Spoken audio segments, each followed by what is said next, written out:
नमस्कार, स्वागत है आप सभी का एक बार फिर से टारवी तालुक ऑनलाइन इंस्टीट्यूट में। उम्मीद कर रहा हूँ कि बढ़िया होंगे और अच्छे से आप सभी ने होली के त्यौहार को खूब एंजॉय किया होगा। हम लोग लगातार पढ़ रहे हैं, लगातार मैं आपको यूपी स्पेशल की प्रैक्टिस करा रहा हूँ। कम छोटी-छोटी लेकिन महत्वपूर्ण प्रश्नों की श्रृंखला हम लोग इस हॉलिडे में लेकर चल रहे हैं, ठीक है? एक श्रृंखला मैंने कल आपको समझाई थी, एक श्रृंखला कल मैंने पढ़ाई थी। बहुत अच्छा आप लोगों का रिस्पॉन्स रहा, बहुत अच्छे से आप लोगों ने समझी चीज़ों को।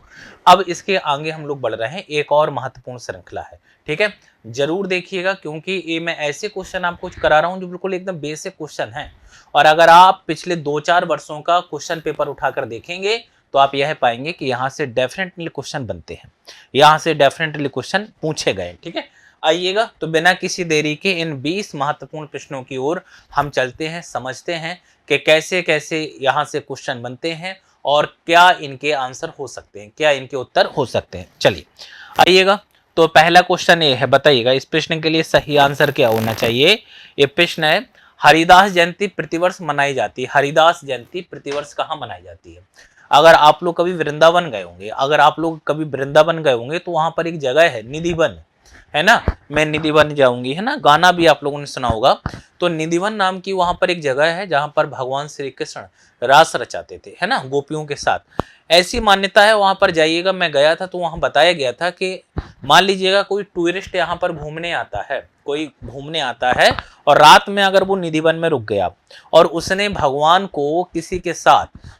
को अपनी गोपियों के साथ रास करते हुए देखा, तो या तो वो मर गया है या फिर अपंग हो गया या दिमागी रूप से दिवालिया हो गया, पागल हो गया है। कई सारी वहां पर आपको कब्र भी बनी हुई दिखेंगी, कई सारे लोग वहां पर मृत हैं, उनकी कब्र बनी हुई भी आपको दिखाई देगी, है ना? उसी निधिवन में अगर आप देखेंगे हरिदास जी की वहां पर प्रतिमा बनी हुई है, हरिदास जी, है ना? तो हरिदास जयंती जो प्रतिवर्ष मनाई जाती है वो मथुरा और मथुरा के साथ साथ वृंदावन के क्षेत्र में मनाई जाती है।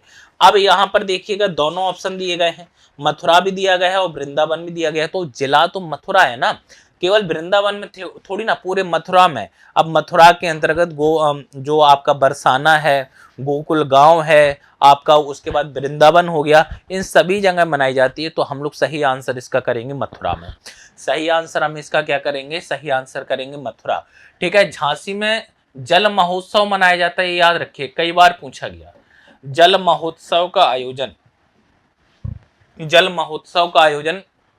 कहाँ किया जाता है? झांसी में। और झांसी में है आयुर्वेद, झांसी में ही आयुर्वेद महोत्सव का भी आयोजन किया जाता है। आयुर्वेद महोत्सव का आयोजन भी कहाँ किया जाता है? झांसी में किया जाता है। वाराणसी याद रखिएगा, वाराणसी में भी कई सारे त्योहार मनाए जाते हैं, कई सारी जयंतियां, कई सारे मेलों का आयोजन किया जाता है। अभी इसको हम डिटेल में पढ़ेंगे क्योंकि बहुत सारे हैं इसके अंतर्गत, बहुत सारे इसके अंतर्गत आ जाएंगे। तो यहाँ पर सही आंसर मथुरा याद रखिएगा। राइट आंसर यहाँ पर क्या याद रखेंगे? मथुरा। हरिदास जयंती का संबंध किससे है? तो मथुरा से है, याद रखिएगा। चूंकि जिले, जैसे एक जिला है, एक उसका कोई स्थान है, तो हम जिले पर फोकस करते हैं, जिले पर फोकस करेंगे। आइएगा, प्रश्न नंबर 2 बताइएगा। प्रसिद्ध सितार वादक नवाब इनायत खान उत्तर प्रदेश ... से संबंधित है। उत्तर प्रदेश के किस जिले से संबंधित है सितार वादक नवाब इनायत खान साहब? बताइएगा। एटा, इटावा, औरैया और फिरोजाबाद। जो सितार हो गया या फिर तबला हो गए, है ना, सहनाई हो गए, सितार हो गया, बांसुरी हो गया, तो ये जो कलाकार है ना, इनका किसी ना किसी घराने से संबंध रहता है। कई सारे घराने आप लोगों ने सुना होगा, किराना घराना है ना, बनारस घराना है, आपने सुना होगा, लखनऊ घराना है, अयोध्या फैजाबाद घराना है, इटावा घराना है ना, सहारनपुर घराना, कई सारे घराने हैं। ये घराने क्या होते हैं? क्षेत्र विशेष में, किसी क्षेत्र विशेष में पाए जाने वाले ऐसे समुदाय जो उस क्षेत्र की संस्कृति को प्रदर्शित करते हैं, तो उन्हें हम घराने कहते हैं, ठीक है?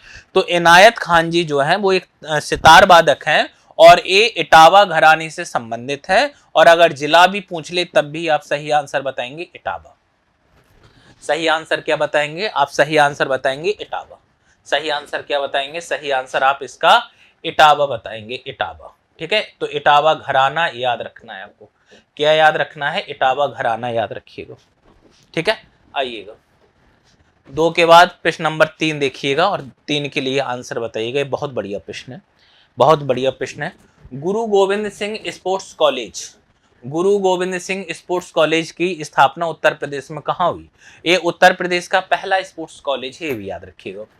ये भी याद रखिएगा, उत्तर प्रदेश का पहला, उत्तर प्रदेश का पहला, उत्तर प्रदेश का पहला स्पोर्ट्स कॉलेज, उत्तर प्रदेश का पहला स्पोर्ट्स कॉलेज पूछा जाए, स्पोर्ट्स कॉलेज। तो उत्तर प्रदेश का पहला स्पोर्ट्स कॉलेज कौन सा है? तो उत्तर प्रदेश का पहला स्पोर्ट्स कॉलेज गुरु गोविंद सिंह स्पोर्ट्स कॉलेज है। और आपसे पूछा जा रहा है ये कहां पर स्थित है, जल्दी से बताइएगा। तो यह लखनऊ में स्थित है। कहां पर स्थित है? तो इसके लिए याद रखिएगा लखनऊ।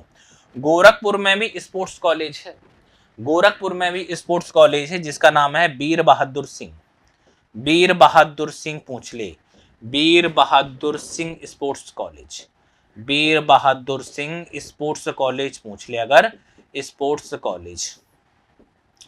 तो आप इसके लिए सही आंसर क्या याद रखेंगे? वीर बहादुर सिंह स्पोर्ट्स कॉलेज पूछ लिए, गोरखपुर में है।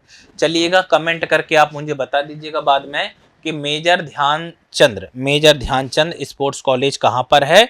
आप लोग कमेंट करके मुझे बता दीजिएगा, ठीक है। मेजर ध्यानचंद स्पोर्ट्स कॉलेज कहाँ पर है ये आप मुझे बता दीजिएगा, ठीक है। चलिए आगे बढ़े, बताइएगा। आगे बढ़ूं इस प्रश्न के बाद, आइएगा आगे बढ़ते हैं। प्रश्न नंबर 3 था, 3 के बाद देखिएगा प्रश्न नंबर 4। जकार्ता एशियाई खेल 2018 में शूटिंग में स्वर्ण पदक जीतने वाले 16 वर्षीय सौरभ चौधरी उत्तर प्रदेश के ... जिले से संबंधित है। बताइएगा 2018 में इन्होंने 16 वर्ष की उम्र में जकार्ता में क्या जीता था? जकार्ता एशियाई खेल में स्वर्ण पदक जीता था शूटिंग के अंतर्गत। याद रखिएगा किसके अंतर्गत? शूटिंग के अंतर्गत, निशानेबाजी शूटिंग के अंतर्गत स्वर्ण पदक जीतने वाले सबसे युवा 16 वर्षीय सौरभ चौधरी का संबंध उत्तर प्रदेश के किस जिले से है? मेरठ जिले से। किस जिले से है? तो जिले का नाम याद रखिएगा, जिले का नाम है मेरठ, जिले का नाम याद रखिएगा मेरठ। और मेरठ अगर आप जान रहे हैं तो मेरठ किस लिए प्रसिद्ध है? तो मेरठ में ही याद रखिएगा मेरठ किस लिए प्रसिद्ध है? खेल के सामान बनाने के लिए प्रसिद्ध है, खेल के सामान। तो खेल के सामान बनाने के लिए कौन सा जिला प्रसिद्ध है? खेल के सामान बनाने के लिए मेरठ जिला प्रसिद्ध है, इसको आपको याद रखना है। और अलीगढ़ किसके लिए? ताले के लिए। अलीगढ़ किसके लिए प्रसिद्ध है? ताले का निर्माण किया जाता है अलीगढ़ में, ठीक है। गोरखपुर की बात करें तो गोरखपुर टेरिकोटा के निर्माण में अग्रणी है, टेरिकोटा का निर्माण किया जाता है, टेरिकोटा।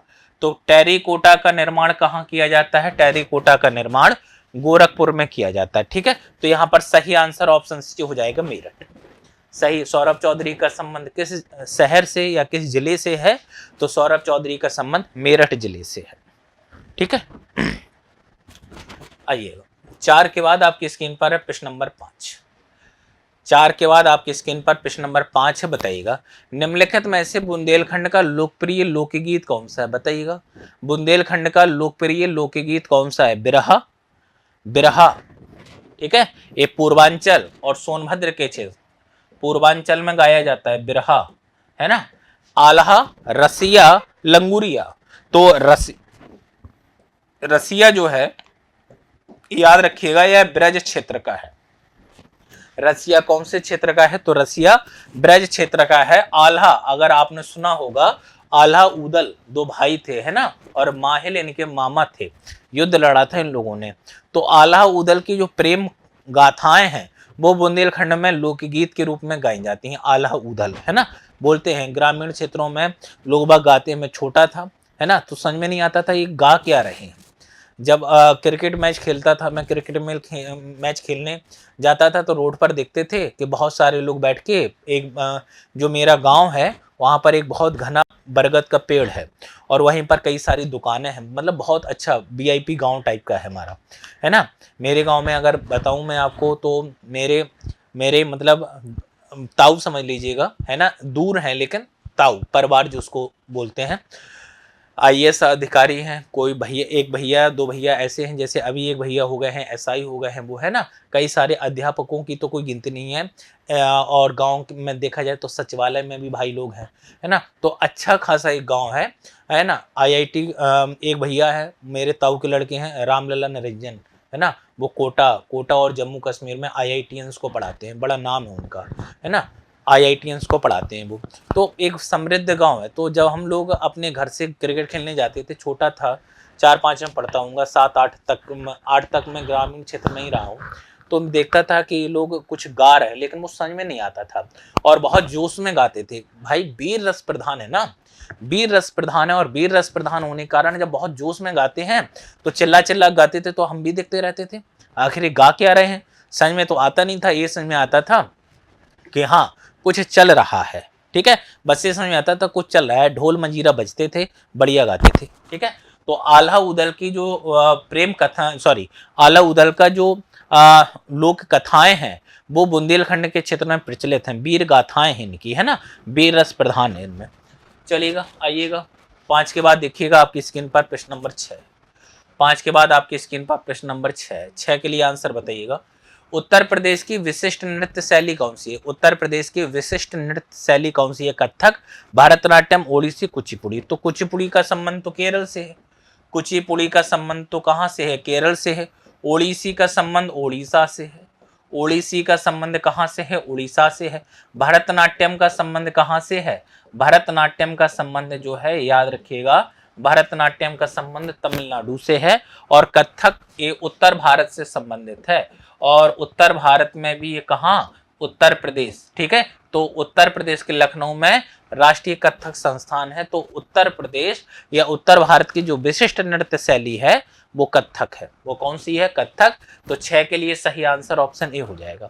प्रश्न नंबर 6 के लिए सही आंसर ऑप्शन ए हो जाएगा आपका, ठीक है। आइएगा 6 के बाद देखिएगा आपकी स्क्रीन पर प्रश्न नंबर 7 है। 6 के बाद आपकी स्क्रीन पर प्रश्न नंबर 7 है। उत्तर प्रदेश में जैन एवं बौद्ध दोनों धर्म का प्रसिद्ध तीर्थ स्थान कौन सा है? सारनाथ। सारनाथ में तो महात्मा बुद्ध ने पहला उपदेश दिया था, महात्मा बुद्ध का पहला उपदेश, महात्मा बुद्ध का पहला उपदेश कहाँ दिया गया था? तो महात्मा बुद्ध का पहला उपदेश दिया गया था सारनाथ में। कौशाम्बी की बात करें, यह भी जैन और बौद्ध धर्म से बेसिकली ज्यादा प्रतिबद्ध है ना। तो यहाँ पर सही आंसर है कुशीनगर, कुशीनारा जिसको बोलते हैं कुशीनगर, है ना, कुशीनारा या कुशीनगर। तो यह जैन और बौद्ध दोनों धर्मों से संबंधित है कुशीनगर। नेपाल बाउंड्री पर पड़ता है। उत्तर प्रदेश से स्पेशल पढ़ाता हूँ आप सभी को, है ना, खूब पढ़ा रखा मैंने कुशीनगर, ठीक है। आगे बढ़ रहा हूं मैं। 7 के बाद देखिएगा प्रश्न नंबर 8। ये तो मैं शायद करा दिया और नहीं कराया हूं, है ना।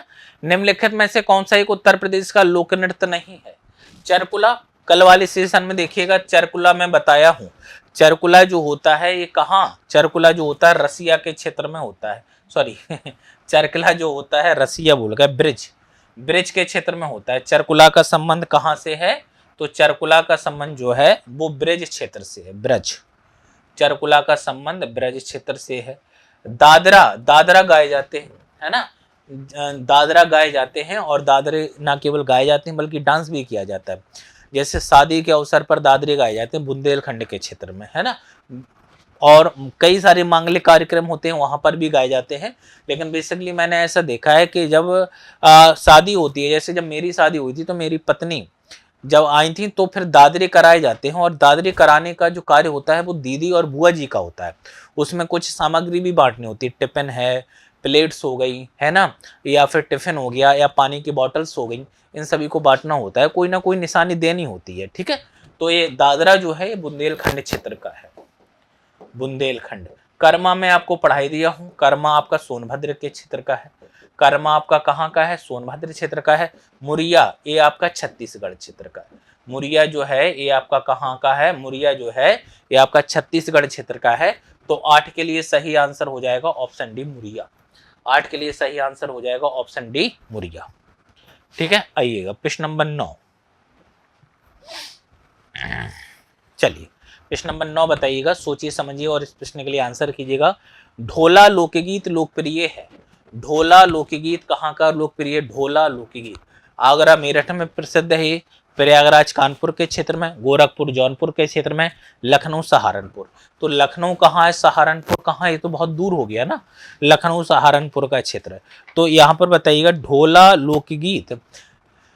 ढोला लोकगीत अगर देखा जाए तो उत्तर प्रदेश के पश्चिमी क्षेत्र में गाए जाते हैं, उत्तर प्रदेश के पश्चिमी क्षेत्र में। अब पश्चिमी क्षेत्र की बात करें तो अगर देखिएगा शामली हो गया, सहारनपुर हो गया, गौतम बुद्ध नगर हो गया, गाजियाबाद हो गया, आगरा हो गया, मथुरा हो गया, मेरठ हो गया, बुलंदशहर हो गया, हापुड़ हो गया। तो इन क्षेत्रों में इसका चलन बहुत ज़्यादा है ढोला गीत। तो अगर आप पश्चिमी उत्तर प्रदेश देखेंगे तो लखनऊ तो मध्य हो गया है ना, प्रयाग गोरखपुर तराई का क्षेत्र हो गया, जौनपुर पूर्वी हो गया, प्रयागराज मध्य हो गया, कानपुर हल्का सा मतलब आप कह सकते हैं मध्य हो गया, मध्य। ठीक है, आगरा मेरठ इसके लिए सही आंसर हो गया। आगरा और मेरठ के क्षेत्र में ढोला लोकगीत गाए जाते हैं। आगरा और आगरा के साथ साथ मेरठ का जो क्षेत्र है यहाँ पर कौन से लोकगीत गाए जाते हैं? तो यहाँ पर ढोला लोकगीत गाए जाते हैं। और एक किसी शुभ अवसर पर गाए जाने वाले गीत है, कोई विशेष दिन है, जन्मदिन है, या और कोई बच्चा पैदा हो गया है ना, तो किसी विशेष अवसर पर गाए जाने वाले नृत्य हैं, सॉरी गीत हैं, इनको याद रखिएगा। नृत्य नहीं, गाए जाने वाले गीत होते हैं। प्रश्न नंबर 10 के लिए आंसर कीजिएगा। प्रश्न नंबर 10, उत्तर प्रदेश में निम्नलिखित में से सर्वाधिक जनजातीय जनसंख्या वाला जनपद कौन सा है? पढ़ा चुका हूं मैं। उत्तर प्रदेश में सर्वाधिक जनजातीय जनसंख्या वाला जनपद कौन सा है? तो उत्तर प्रदेश में सर्वाधिक जनजातीय जनसंख्या वाला जनपद कौन सा है? सोनभद्र है। कौन सा है? सोनभद्र जनपद ऐसा है उत्तर प्रदेश में जहां पर सर्वाधिक अनुसूचित जनजातियां पाई जाती हैं, है ना। उत्तर प्रदेश में याद रखिएगा पहले केवल थारू और बुक्सा को ही बोक्सा कहते। थारू और बुक्सा दो ही सूचीबद्ध जनजातियां थीं। दो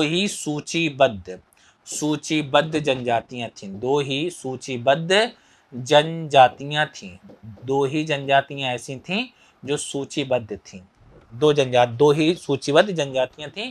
वर्तमान समय में उत्तर प्रदेश में सूचीबद्ध जनजातियां कितनी हैं? तो सूचीबद्ध जनजातियां वर्तमान समय में उत्तर प्रदेश में सूचीबद्ध जनजातियां जो हैं इनकी संख्या 2 पहले थी, 10 और ऐड कर दी गई, 12 हो गई। कितनी हो गई? 12 हो गई। 12, 2 + 10 = 12। ठीक है, 12 अनुसूचित जनजातियां। आइए प्रश्न नंबर 11 देख लीजिएगा। उत्तर प्रदेश के निम्नलिखित नगरों में से किस एक में नगर निगम नहीं है? उत्तर प्रदेश में नगर निगम कितने हैं? 17 है। नगर निगम कितने हैं? 17 है। सबसे नवीन नगर निगम कौन सा है? सबसे नवीन नगर निगम पूछा जाए, सबसे नवीन नगर निगम, तो सबसे नवीन नगर निगम इस 17वां नगर निगम है और इसका नाम है शाहजहांपुर। ये सबसे नवीन नगर निगम है। इनमें से कौन सा स्थान है जो नगर निगम के अंतर्गत नहीं आता है? अलीगढ़, फैजाबाद, मुरादाबाद या फिर सहारनपुर। बताइएगा अगर जानते हो इस प्रश्न के लिए सही आंसर क्या होना चाहिए। जानते हो तो बताइएगा इस प्रश्न के लिए सही आंसर क्या होगा। तो इनमें से कौन सा नगर निगम नहीं है? अलीगढ़ नहीं है। अलीगढ़ इनमें नगर निगम नहीं है। और कुल 17 नगर निगम है। जो सबसे नया नगर निगम बनाया गया जो जिला वो है शाहजहांपुर। वो कौन सा है? वो है आपका शाहजहांपुर। 11 के बाद देखिएगा आपकी स्क्रीन पर है प्रश्न नंबर 12। बताइएगा प्रश्न नंबर 12 के लिए सही आंसर क्या होगा। प्रश्न नंबर 12 के लिए सही आंसर क्या होना चाहिए बताइएगा। प्रश्न नंबर 12 और 12 के लिए राइट आंसर क्या होगा। 12 के लिए मोतीलाल नेहरू बाल संग्रहालय कहाँ पर है? मोतीलाल नेहरू बाल संग्रहालय कहाँ पर है? मोतीलाल नेहरू बाल संग्रहालय कहाँ पर? आगरा, प्रयागराज, लखनऊ या फिर वाराणसी। तो आगरा में तो मोतीलाल नहीं बल्कि आगरा में जवाहर नक्षत्रशाला है। जवाहर नक्षत्रशाला, इसी को आनंद भवन में है। इसको कोई संग्रहालय नाम नहीं दिया गया है। तो मोतीलाल नेहरू संग्रहालय अगर आपसे पूछा जाए तो याद रखना है लखनऊ में है। कहाँ पर है? लखनऊ में है। 1957 में इसकी स्थापना की गई। 1957 में क्या की गई थी? इसकी स्थापना हुई थी 1957। तो आपसे पूछ ले स्थापना कब की गई थी? तो स्थापना बेटा जी इसकी की गई थी 1957 में। ठीक है, आइएगा प्रश्न नंबर 13 देखिएगा। ये बहुत बढ़िया प्रश्न है। प्रश्न नंबर 13 देखिएगा, बहुत बढ़िया प्रश्न है।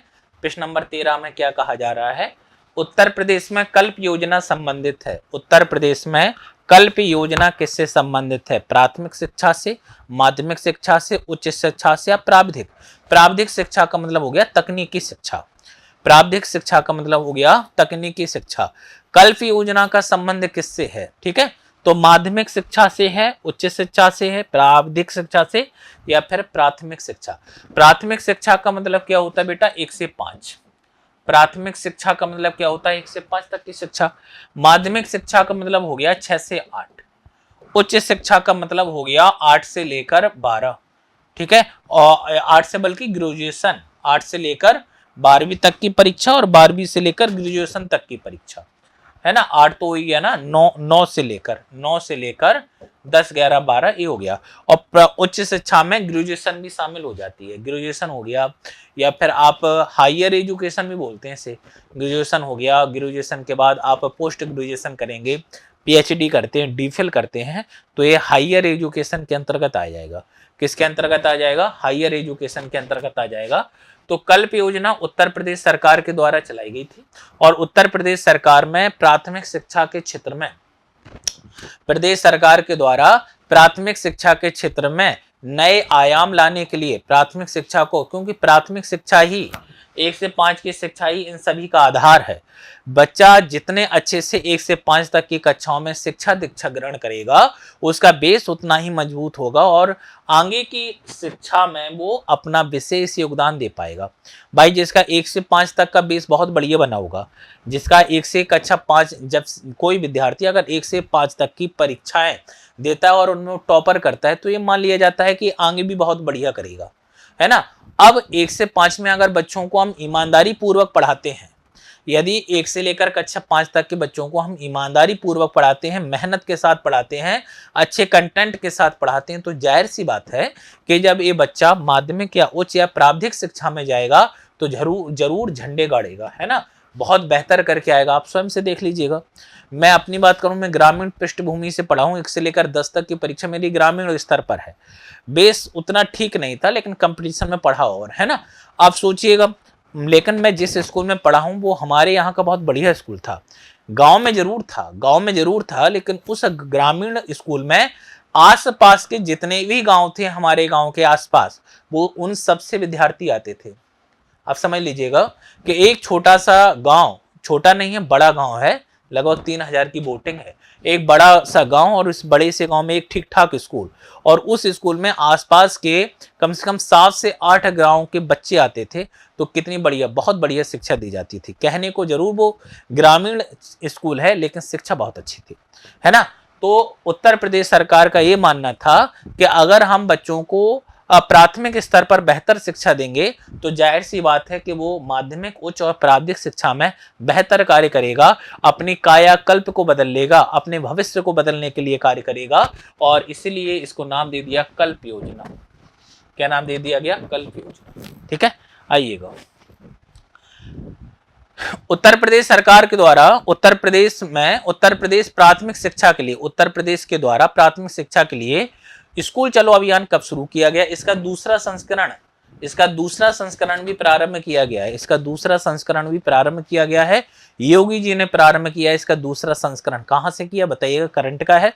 उत्तर प्रदेश सरकार के द्वारा स्कूल चलो अभियान का दूसरा संस्करण भी जारी किया गया है प्रदेश के मुख्यमंत्री योगी आदित्यनाथ जी के द्वारा। उत्तर प्रदेश में प्रारंभिक शिक्षा के लिए, प्रारंभिक शिक्षा 1 से 5, है ना। स्कूल चलो अभियान की शुरुआत किस वर्ष की गई थी? तो याद रखिएगा, स्कूल चलो अभियान आपने देखा होगा, एक पेंसिल बनी होती है, एक इस प्रकार से पेंसिल बनी होती है और उस पेंसिल पे एक लड़की और एक लड़का बैठा रहता है ना, स्कूल चलो अभियान। तो स्कूल चलो अभियान की शुरुआत हुई थी वर्ष 2000 में। कब हुई थी? वर्ष 2000 में स्कूल चलो अभियान की शुरुआत हुई थी। प्रश्न नंबर 15 देख लीजिएगा। उत्तर प्रदेश में प्रथम विकलांग विश्वविद्यालय स्थापित किया गया। उत्तर प्रदेश में प्रथम विकलांग विश्वविद्यालय कहां पर स्थापित किया गया? लखनऊ, चित्रकूट, कानपुर और बांदा। सनातन धर्म से संबंधित एक महात्मा है जिनका नाम है श्री राम भद्राचार्य। अंधे हैं वो, है ना, विकलांग हैं, अंधे हैं, और उन्हें कई सारे ग्रंथ, हनुमान चालीसा, सुंदरकांड, कई सारी चीजें उन्हें मौखिक याद है। आपने देखा होगा राम मंदिर निर्माण में भी उनका योगदान रहा है, आपने देखा होगा, बड़ा तेज है उनके चेहरे पर, श्री राम भद्राचार्य। तो श्री राम भद्राचार्य के नाम पर ही श्री राम भद्राचार्य विकलांग विश्वविद्यालय की स्थापना की गई। ये न केवल प्रदेश का बल्कि पूरे भारत देश का पहला विकलांग विश्वविद्यालय है। न केवल प्रदेश का बल्कि पूरे भारत देश का ये पहला विकलांग विश्वविद्यालय है जिसकी स्थापना चित्रकूट में की गई है। स्थापना कहाँ की गई है? इसकी स्थापना चित्रकूट में की गई है। नाम क्या है? श्री राम भद्राचार्य, श्री राम भद्राचार्य, श्री राम भद्राचार्य विकलांग विश्वविद्यालय, विकलांग विश्वविद्यालय, विकलांग विश्वविद्यालय, याद रखिए, श्री राम भद्राचार्य विकलांग विश्वविद्यालय, ये आपको याद रखना है। ठीक है, चलिए 15 के बाद देखिएगा आपकी स्क्रीन पर है प्रश्न नंबर 16। प्रश्न नंबर 16 एक बढ़िया प्रश्न है। उत्तर प्रदेश में मिड डे मील कार्यक्रम प्रारंभ किया गया। मिड डे मील कार्यक्रम किस लिए प्रारंभ किया गया था बताइएगा। मिड डे मील कार्यक्रम उत्तर प्रदेश में किस लिए प्रारंभ किया गया था? ये प्रारंभ किया गया था किस लिए? तो याद रखिएगा, जो प्राथमिक स्तर पर जो शिक्षा दी जाती है 1 से लेकर 5 तक, उनमें बच्चे सुबह सुबह खाना खा के तो आते हैं लेकिन फिर उन्हें भूख भी लगाती है ना। तो ये कहा गया कि सरकारी स्कूलों में मिड डे, दिन के बीच में, जैसे मान लीजिएगा 7 बजे का है, 7 से 12 स्कूल चलता है या 1 बजे तक, तो 10 बजे के आसपास बच्चों को एक पौष्टिक आहार दिया जाए, है ना। अब तो पहले तो ठीक है, ठीक ठाक था, लेकिन अब डिजिटलाइजेशन ने इसको बहुत बेहतर बना दिया है ना। सबमिट करना होता है आप क्या खिला रहे हैं, कोई भी वीडियो बनाकर भेज सकता है आपका, है ना, कि आप ऐसा तो नहीं जो सरकार आपको राशन दे रहा है उसका आप मिसयूज कर रहे हो। तो अभी काफी हद तक सुधर गया है। तो मिड डे मील प्रोग्राम प्रदेश सरकार के द्वारा चलाया गया था, और ये कब चलाया गया था? 1995 में, 1995 से चलाया जा रहा है, इसको याद रखिएगा। पौष्टिक आहार दिया जाता है बच्चों को ताकि उनके न केवल मानसिक बल्कि शारीरिक विकास भी उनका बेहतर हो सके, शारीरिक विकास भी उनका बेहतर हो सके। तो 16 के लिए सही आंसर ऑप्शन सी हो जाएगा। प्रश्न नंबर 16 के लिए सही आंसर ऑप्शन सी हो जाएगा। ठीक है, आइएगा प्रश्न नंबर 17 देखिएगा। उत्तर प्रदेश के निम्न में से कौन सा उत्तर प्रदेश के निम्न से कौन सा क्षेत्र सर्वाधिक बाढ़ प्रभावित? उत्तर प्रदेश का निम्न में से कौन सा क्षेत्र है जो सर्वाधिक बाढ़ प्रभावित क्षेत्र है? पश्चिमी उत्तर प्रदेश, आगरा, मथुरा, है ना, बुलंदशहर, हापुड़, मेरठ का क्षेत्र, पूर्वी क्षेत्र गाजीपुर, बलिया, चंदौली आपका, है ना, मऊ, अंबेडकर नगर का क्षेत्र, मध्य क्षेत्र कानपुर का क्षेत्र हो गया आपका, कानपुर लखनऊ बेल्ट हो गई आपकी, उत्तरी क्षेत्र आपका उत्तरी सहारनपुर पीलीभीत का क्षेत्र हो गया। ठीक ना। तो बताइएगा आप, मैंने जिलों के नाम भी बोल दिए, तो इनमें से सबसे ज्यादा बाढ़ लाने का कार्य उत्तर प्रदेश में 2 नदियां सर्वाधिक करती हैं, गंगा नदी और यमुना नदी। गंगा नदी और यमुना नदी, यमुना नदी तो दिल्ली में सबसे ज्यादा बाढ़ लाती है, लेकिन उत्तर प्रदेश में बाढ़ लाने का जो मुख्य कार्य करती है वो गंगा नदी करती है। और गंगा नदी बिजनौर से प्रवेश करती है, बिजनौर मेरठ से होते हुए आगे बढ़ती है कानपुर तक, उसमें इतनी बाढ़ नहीं आती, लेकिन कानपुर के बाद का जो एरिया है, फतेहपुर है, कौशाम्बी है, प्रयागराज है, जौनपुर है, सोनभद्र है, इस क्षेत्र में बहुत ज्यादा बाढ़ आती है ना। और घाघरा नदी भी बाढ़ लाने का कार्य करती है। तो पूर्वी उत्तर प्रदेश एक ऐसा क्षेत्र है उत्तर प्रदेश में जहां पर बाढ़ की बारंबारता देखे, प्रत्येक 1-2 साल के अंतराल पर बाढ़ जैसी समस्याएं उत्पन्न होती हैं। तो सही आंसर हो जाएगा पूर्वी क्षेत्र। सही आंसर क्या हो जाएगा? सही आंसर हो जाएगा प्रश्न नंबर 17 के लिए ऑप्शन बी, पूर्वी क्षेत्र। ठीक है, आइए 17 के बाद आपकी स्क्रीन पर है प्रश्न नंबर 18।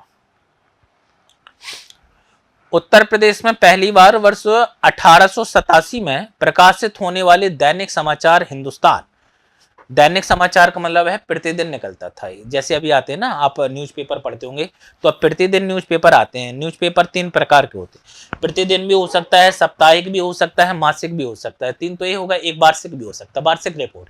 लेकिन जो वार्षिक रिपोर्ट होती है बेसिकली हम उसको रिपोर्ट कहते हैं, अखबार नहीं कहते हैं। अखबार अब बताइएगा, जनवरी के बाद अगली जनवरी में हमें बताई गई तो हम उसे रिपोर्ट मानेंगे, ना कि हम उसे कोई न्यूज, कोई समाचार मानेंगे। ठीक है, तो यहां पर देखिएगा उत्तर प्रदेश में पहली बार वर्ष 1887 में प्रकाशित होने वाले दैनिक समाचार हिंदुस्तान के संपादक कौन थे? महावीर प्रसाद द्विवेदी जी थे, पद्मलाल पुन्नालाल बख्शी थे, मदन मोहन मालवीय जी थे, भारतेंदु हरिश्चंद्र जी थे। बताइएगा सही आंसर यहां पर क्या होगा? उत्तर प्रदेश में पहली बार 1887 में प्रकाशित होने वाले दैनिक समाचार हिंदुस्तान के संपादक जो थे वो कौन थे बताइएगा? महामना मदन मोहन मालवीय जी, है ना। कौन थे? मदन मोहन मालवीय जी, ये थे इसके संपादक। और याद रखना है यहाँ पर एक शब्द लिखा है, ये दैनिक समाचार था। कैसा समाचार था? दैनिक समाचार था। प्रतिदिन इसका प्रकाशन किया जाता था, प्रतिदिन। जैसे आज आप अमर उजाला देख रहे हैं, हिंदुस्तान देख रहे हैं, आई नेक्स्ट देख रहे हैं, आज देख रहे हैं, है ना। तो ऐसे ही आप और भी बताइएगा, और एक दो न्यूज़पेपर है, इंडियन एक्सप्रेस देख रहे हैं, हिंदू देख रहे हैं, द हिंदू आता है इंग्लिश में, है ना। तो ये दैनिक हैं, प्रतिदिन निकलते हैं, प्रतिदिन का प्रकाशन किया जाता है। आइएगा 18 के बाद प्रश्न नंबर 19 बताइएगा। प्रसिद्ध सूफी संत सलीम चिश्ती की दरगाह उत्तर प्रदेश में कहाँ स्थित है? जौनपुर में तो अटाला मस्जिद है। जौनपुर में तो याद रखिएगा सर, जौनपुर में अटाला मस्जिद है। जौनपुर में कौन सी मस्जिद है? जौनपुर में अटाला मस्जिद है। कन्नौज, फतेहपुर सीकरी या बाराबंकी बताइएगा। तो प्रसिद्ध सूफी संत सलीम चिश्ती की दरगाह आगरा से थोड़ी सी दूरी पर फतेहपुर सीकरी में है। कहां पर है? आगरा से थोड़ी सी दूरी पर है फतेहपुर सीकरी। और फतेहपुर सीकरी में ही क्या है? फतेहपुर सीकरी में ही, अगर आपको याद होगा, बुलंद दरवाजा है। मुगल काल में बसाया गया था, मुगल काल में बसाया गया था। तो फतेहपुर सीकरी में है सलीम चिश्ती की दरगाह। लोग बाग जाते हैं, बढ़िया स्थान है घूमने के पर्पज से, पर्यटन की दृष्टि से इंपॉर्टेंट है। फतेहपुर सीकरी यूनेस्को की विश्व धरोहर सूची में भी शामिल है। बताइएगा, उत्तर प्रदेश में बारिश के मौसम में निम्नलिखित में से कौन से गीत गाए जाते हैं? उत्तर प्रदेश में बारिश के मौसम में कौन से गीत गाए जाते हैं पूछ रहा है। बारिश के मौसम में उत्तर प्रदेश में गीत गाए जाते हैं। बिरहा तो बिछड़ने पर गाया जाता है। रसिया, ये रस प्रधान होता है ना, प्रेम का प्रतीक होता है रस। चेती या कजरी, तो कजरी जो लोकगीत हैं वो बारिश के मौसम में गाए जाते हैं। पूर्वांचल, सोनभद्र के क्षेत्र में भी, सोनभद्र बेसिकली पूर्वांचल में नहीं आता है, लेकिन अगर हम उत्तर, दक्षिण, पूर्व, पश्चिम 4 दिशाओं में देखेंगे तो वो टच करता है ना। नहीं तो सोनभद्र को हम उत्तर प्रदेश का सबसे दक्षिणी जिला की संज्ञा देते हैं। तो यहाँ पर कजरी याद रखिएगा। कजरी, कई सारी मान्यताएं ये भी हैं कि विंध्यवासिनी देवी के जन्मोत्सव पर ये गाए जाते हैं, है ना। और कई सारी मान्यताएं ये भी हैं कि बारिश के मौसम में भगवान को प्रसन्न करने के लिए गीत गाए जाते हैं। ठीक है, तो एक और बढ़िया 20 क्वेश्चन की आज मैंने प्रैक्टिस करा दी। अब आपसे जब भी मुलाकात होगी, लाइव मुलाकात होगी, लाइव हम लोग पढ़ेंगे। और ये केवल इतना था कि छुट्टियों के समय में, हॉलीडे में, आपको कुछ ना कुछ आपकी तैयारी होती रहे और आप हमारा प्यारा सा चेहरा देखते रहे। ठीक है, तो आप सभी को धन्यवाद। अच्छे से आपने होली का त्यौहार एंजॉय कर लिया है। अब मिलते हैं उसी जोश जुनून के साथ और अपनी पढ़ाई आगे बढ़ाते हैं। ठीक है, शुक्रिया, आगे मुलाकात होती रहेगी। धन्यवाद।